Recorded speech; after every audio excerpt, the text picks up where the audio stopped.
Halo semuanya, perkenalkan nama saya Samuel Partahi Haloman Parusit dari kelas 10 MIPA 5 absen 34. Di video kali ini saya akan menjelaskan kembali teks eksposisi yang sudah saya buat sebelumnya dengan judul Maraknya Kebocoran Data Pribadi di Indonesia. Kebocoran data atau data leakage adalah suatu kondisi di mana data sensitif secara tidak sengaja terekspos, tersebar, maupun terakses oleh pihak-pihak yang tidak sah.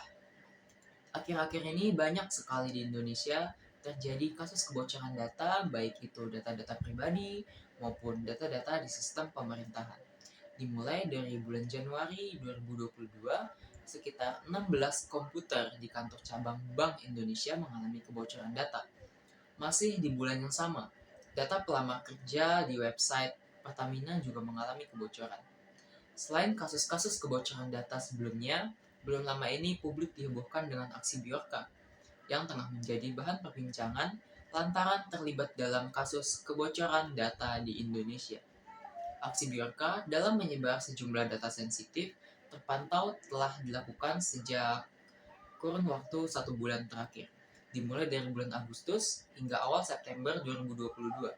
Dimulai dari kebocoran 26 juta data pelanggan IndiHome, kebocoran 1,3 miliar data kartu SIM, kebocoran 105 juta data milik KPU atau Komisi Pemilihan Umum, kebocoran data pribadi sejumlah pejabat di Indonesia, bahkan hingga bocornya dokumen rahasia yang diklaim milik Presiden Joko Widodo pada 9 September 2022. Menurut para pengamat, fenomena kasus kebocoran data seperti ini seringkali terjadi dengan beberapa penyebab, misalnya seperti human error. Biasanya terjadi karena kelalaian dari karyawan itu sendiri yang secara tidak sengaja mengirimkan informasi sensitif dan mempublikasikannya secara online, lalu disalahgunakan oleh pihak-pihak yang tidak bertanggung jawab. Lalu ada malware, yaitu program yang memang dirancang khusus untuk menyusup dan merusak hingga mencuri data yang terdapat dalam sistem komputer tersebut.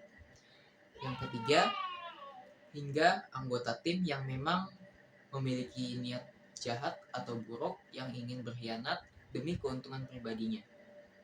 Pada saat terjadi kebocoran data, biasanya para oknum yang tidak bertanggung jawab akan mencuri beberapa data sensitif, seperti aktivitas penggunanya, riwayat browsing, informasi tentang alamat, nomor telepon, alamat email, sampai kata sandi penggunanya, hingga informasi tentang kartu kredit. Teguh Arifiyadi, Pelaksana Tugas Direktur Tata Kelola Aplikasi Informatika di Direktorat Jenderal Aplikasi Informatika, Kementerian Komunikasi dan Informatika, mengatakan terdapat 3 faktor yang menjadi kemungkinan penyebab kebocoran data. Faktor yang pertama, yaitu kemungkinan kemampuan software dan hardware yang tidak memiliki kemampuan yang cukup mumpuni dan juga tidak mendapatkan pembaharuan secara berkala. Faktor yang kedua yaitu berasal dari sisi proses, di mana prosedur yang dibuat mungkin tidak berjalan sesuai dengan SOP atau standar operating procedure yang telah ditetapkan.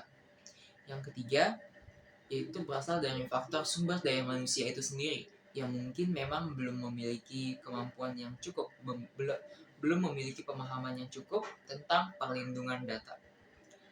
Terdapat beberapa upaya yang diberikan oleh para ahli yang dapat dilakukan untuk mencegah bertambah banyaknya kasus kebocoran data yang terjadi di Indonesia. Contohnya yaitu kita sebaiknya lebih waspada lagi dalam menggunakan WiFi gratis yang disediakan di tempat-tempat publik.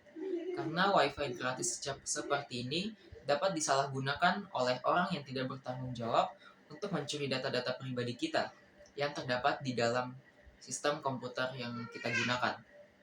Upaya lainnya yang dapat kita gunakan yaitu dengan membuat atau menggunakan password yang sulit ditebak dan hindari membuat password berdasarkan nama, tanggal lahir, ataupun data-data pribadi lainnya.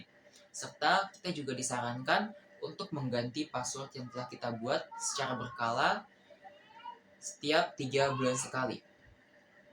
Kita juga harus selalu waspada terhadap tautan phishing, yaitu tautan atau link yang diberikan kepada kita supaya kita masuk ke link tersebut, dan para oknum yang tidak bertanggung jawab dapat mencuri data-data kita melalui link yang kita gunakan. Di era globalisasi seperti ini, kita sebagai pengguna dituntut untuk menjadi pengguna teknologi yang bijak. Dari segala upaya yang telah dijabarkan sebelumnya, yang terpenting untuk kita lakukan adalah jangan sembarangan mengunggah data pribadi yang sensitif di internet, baik melalui media sosial maupun media-media yang lainnya. Selain itu, peran pemerintah dalam mencegah bertambahnya kasus kebocoran data di Indonesia juga sangat diperlukan, seperti pembentukan undang-undang tentang perlindungan data dan juga pembentukan tim-tim khusus seperti polisi cyber untuk mencegah segala kejahatan cyber atau cybercrime. Sekian tentang penyampaian teks eksposisi saya. Saya mohon maaf bila mana terdapat kesalahan kata maupun kesalahan pengucapan dalam penyampaian teks eksposisi yang saya lakukan.